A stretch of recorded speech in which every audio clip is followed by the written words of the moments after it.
stealing the llama farm. There came a day when I stole the llama farm from Amy Boyd. I was in love with Amy Boyd, and once long ago, I saved her father's life and felt the sun charge through my body. I think almost everyone would say I was not the kind of person who would steal someone's llama farm right out from under them. But whatever made me do it, it must have been waiting there inside me. Amy Boyd was the first smart woman I'd ever met, at least to my knowledge, which didn't kick in until 20 years had passed. When it finally did, it was like all the desire from the lower half of my body moved upward to my head. I wanted to express to her what this felt like, but the words could not be found in the tangle of my brain, the jungle in there, having been tended all these years by all these stupid women, starting with my mother, who had set about watering it. Not that I lay my troubles on these women, but they didn't help. Besides running the llama farm, Amy Boyd wrote stories, and all her stories had llamas in them. Llamas giving birth to other llamas, llamas passing on the wisdom of llamas, llamas wondering what to do with themselves, biorhythmic llamas, llamas practicing euthanasia on other llamas. I said, Amy, put some people in your stories. And Amy Boyd didn't like hearing that, but for example, you don't see movies with Venetian blinds as the main characters. Two Venetian blinds trying to adopt a tiny solid white blind for their little baby window in the bathroom. You don't see that in the movies. And maybe there's a reason.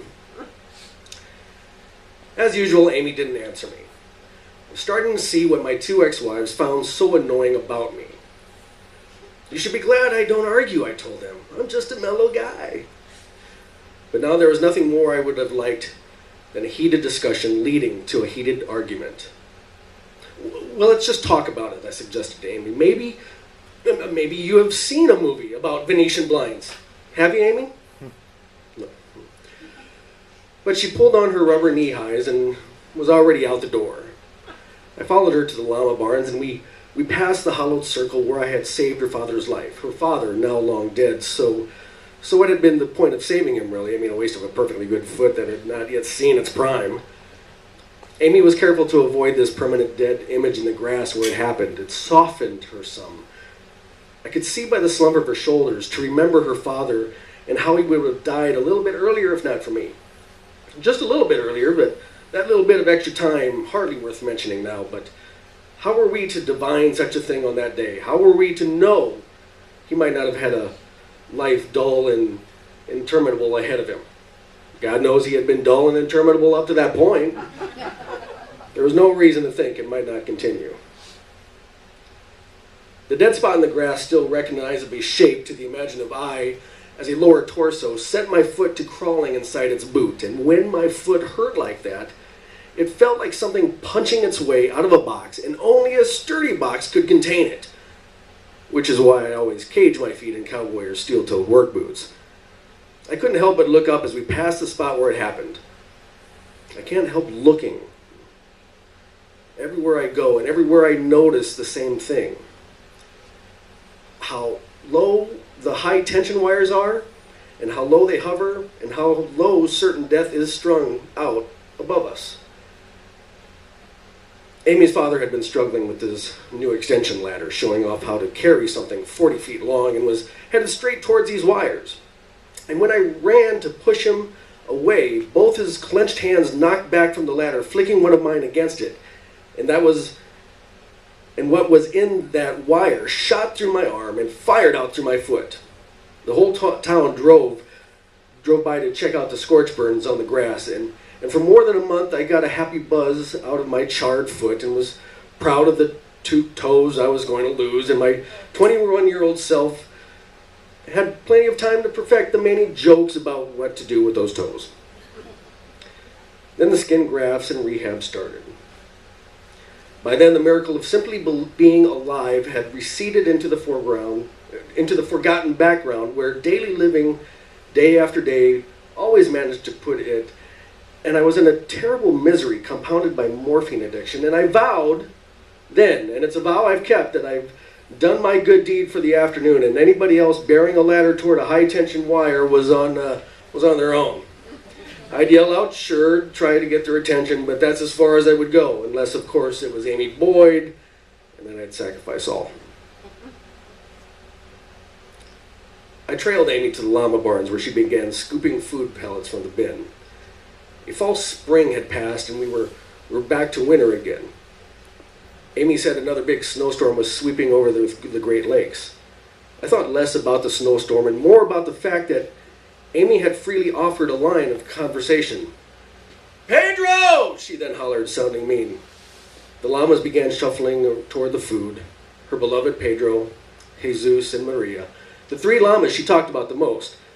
Then Philippe, Carmita, and Sean.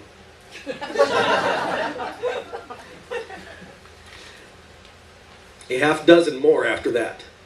Their number had dwindled since her father's day when almost 100 roamed the place. It was hard, however, to call that time a heyday. So many ugly llamas and something extra inhuman, a low-hanging unhappiness had brought a scrounging kind of gloom to the place. The Boyd farm was without topsoil or beauty, and eventually it had caused Amy's mother to go AWOL with Amy's little brothers, and Amy was left alone with her father until she went off to college at Miami University. I thought Oxford, Ohio, would claim her for good, but 2 years after graduation, her dad was dead, and the English major was back to save the farm. I backed away from the barn. I positioned myself at a safe distance from the llamas shoving in to eat. Now, don't even get me started on llamas and how much I hate them. Llamas bite, they hiss and spit, they lay down, they get in a mood on, and they won't get up, they're ugly, they kick. From a distance, they look like ostriches, and up close, they look like llamas. They have no social graces. They bite. They have not a jot of affability. They bite. They refuse to look at you in the eye. They bite. And if you attempt friendly eye contact with them, they spit on you. If you do worse and flash a smile at them, they turn around and release their dung at your feet.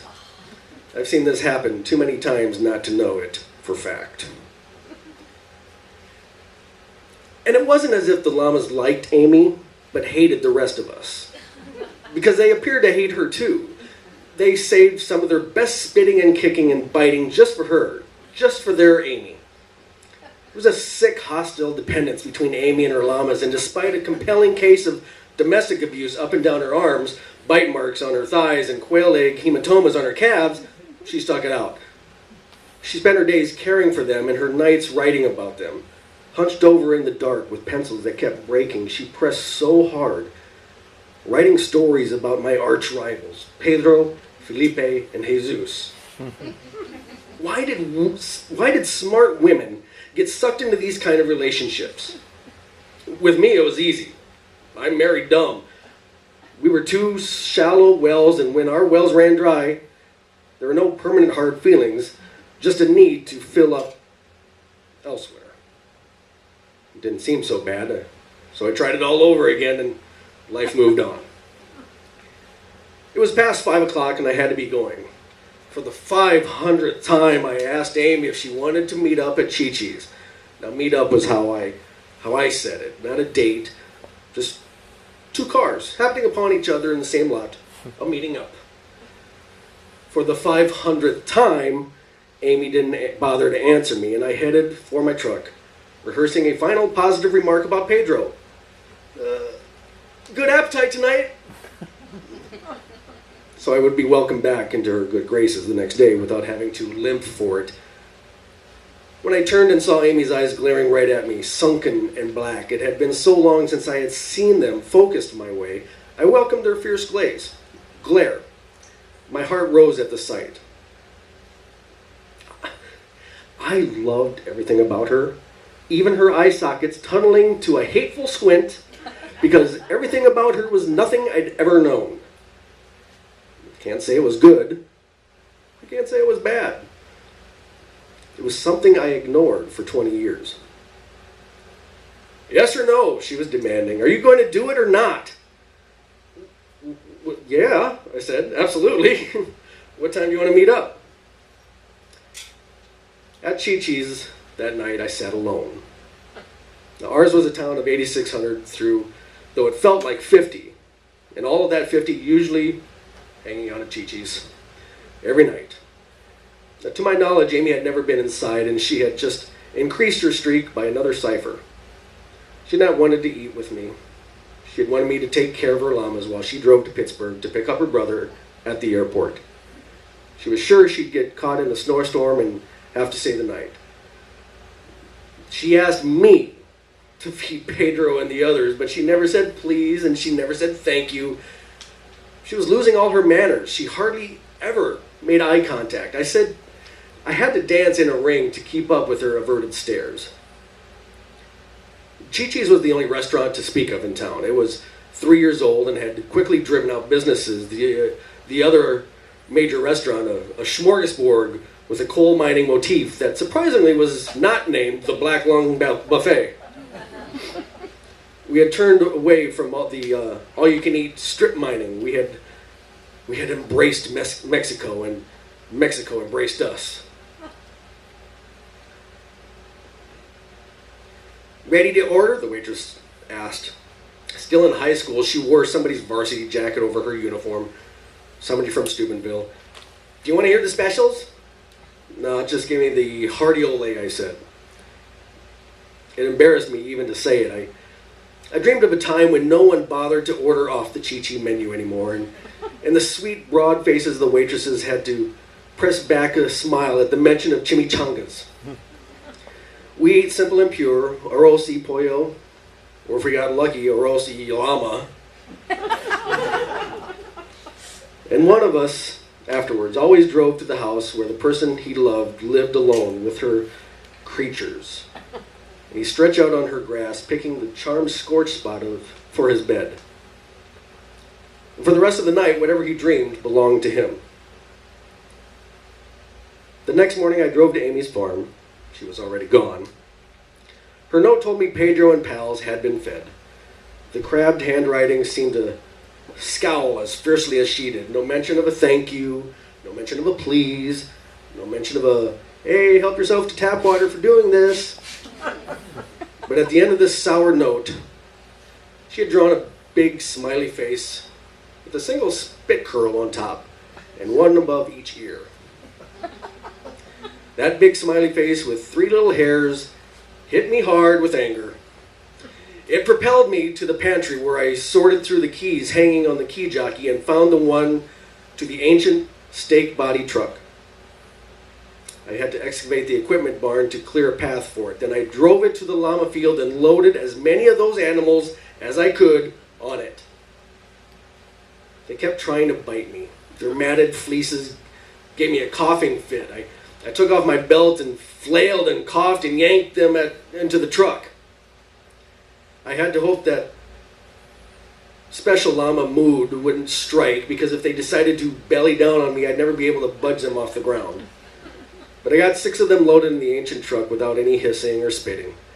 Their necks rested above the boards I had one long summer ago staked into the flatbed for Amy's father, and for the moment, at least, they seemed content enough. I looked across the Boyd farm. A line of dark junipers rose from the damaged land.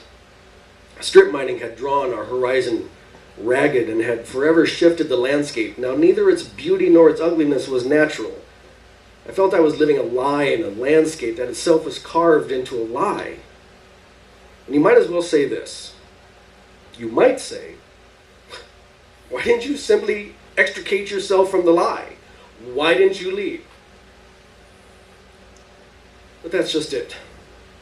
That's the thing. Why didn't I leave? Why don't I now? That's the point, isn't it? I got in the truck and I drove off. I knew of a gravel pit in front of Wilma Lipinski's deserted place, and I turned into the dirt road heading there. The house stood on a moraine. Gravel pit operations had been threatening to swallow it for years, but the house stood still. I drove down Wilma's gravel pit with a ton of quarters worth of llamas, and there I had to unload them one by one. Then I went back to another truckful, and it was that afternoon before I was done. The sun was clouded over. Snow flurries flickered the grayness. The light was already preparing to leave. The door to the empty Lipinski house was gone, I saw. The windows were broken into glass daggers. I could see some of the stuff still inside. I wondered if Amy knew about the love affair her father was having with Wilma before his not-so-old heart, for once fighting out of its bag of dullness, stopped just like that. The wind was blowing and the stronger snow. Amy had been right about the weather. I walked back to the truck and retrieved her rifle and a box of 30-06 cartridges. Now, I would have started with Pedro if he hadn't been bunched in the pack. I took aim at his protective circle. One shot, one llama down, one echo rolling back. And with each crack of the rifle, my love for Amy Boyd grew. The Ruger 77 was burning up my hands with only 5 llamas dropped, but I'd known of burning much worse, much worse, and I kept going. Maria's front hooves had made it up over the lid of the pit when I got her. That doomed, frantically stubborn gal was more like Amy than any of them. The rest just stood there like dumb llamas. They were. Jesus waited calmly, true to his namesake, and hiding behind him, but not for long, was Pedro. For once his raggedy hide shone. Inside my shaking boot, a 3-toed foot that hardly belonged to me was spewing a geyser of pain and fire and clawing to get out. The gray sun was reduced to a scrap of driftwood, but once the whole of that bright star had traveled through me. One shot, one llama down, one echo rolling back. I had never killed so many things in a row and been able to take my time about it. My own good time, that was my own secret song I was now discovering, and if I had a soul, it was awakening. The rhythm was powerful as the morphine and just as quick in its addiction, and when I finished with the llamas, I turned my sights on Wilma Lipinski's house and saw people from the town inside, people I liked, and I shot every one of them with the rest of Amy's cartridges. Then I went to Chi-Chi's. I knew the limp had started. I sat at a table hoping to be alone, but already some of the guys I had killed were patting me on the back saying, "Hey, how's it going?" One of them said with only mild interest, "Didn't I see you shooting some llamas over at Lipinski's place?" I said, "Could have been." I held on to my cup of coffee. I looked down at my burning hands and I said to myself, now what are you going to do? Are you going to do something with your life, or are you going to sit here and drink coffee for the rest of its unfolding? Right on cue, the high school waitress in somebody's Steubenville varsity jacket came to my table, holding up her glass pot. The young chubbiness of her face hid all those bones, and she could have been Mexican or Mayan or even Asian. She asked, "Warming up?" And I said, "Yeah, honey. Just keep it coming for the rest of my life. Coffee, coffee, coffee, coffee, coffee, coffee, till my brain explodes and drips back south where it belongs." If I couldn't have her, no one would. That's what the world would be saying in 2 days when Amy started packing and called in her brothers to help her move. The snowstorm would be bringing with it a wretched gift of pain for my foot, and when everybody was at the height of talking about me, I would be limping my worst and trying not to show it, which would show it even more. Once I saved a man.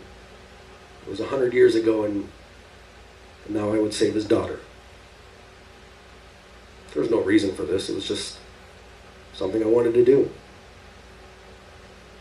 If I couldn't have her, then someone would. I'd sent her on her way.